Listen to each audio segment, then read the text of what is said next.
ఒక చిన్న గ్రామంలో చేతన్ అనే పేద, దయగల రైతు నివసించాడు.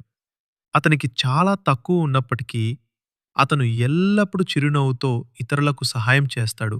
ప్రతిఫలంగా ఏమీ ఆశించకుండా మంచి పనులు హృదయం నుండి రావాలని అతను నమ్మాడు.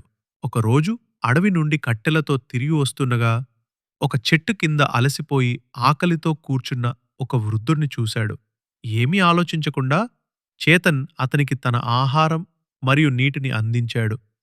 ఆ వృద్ధుడు కృతజ్ఞతతో అంగీకరించి, బాబూ, నా కష్ట సమయంలో నువ్వు నాకు సహాయం చేశావు. దేవుడు నీ దయకు ప్రతిఫలం ఇస్తాడు అని అన్నాడు. ఆ రాత్రి చేతన్ కలలో అదే వృద్ధుడు రాజుగా కనిపించి, రేపు నీకు ఒక బంగారు అవకాశం లభిస్తుంది. దానిని తెలివిగా ఉపయోగించుకో అని అన్నాడు.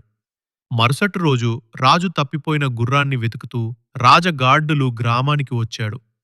చేతన్ నది దగ్గర ఒక గుర్రాన్ని కనుగొనని వారికి చెప్పి దానిని సురక్షితంగా కట్టివేశాడు.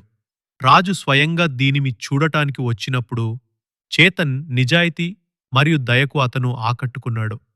ప్రతిఫలంగా రాజు అతనికి సారవంతమైన భూమిని బహుమతిగా ఇచ్చి రాజ్యంలో అత్యంత నిజాయితీపరుడైన పౌరుడుగా ప్రకటించాడు.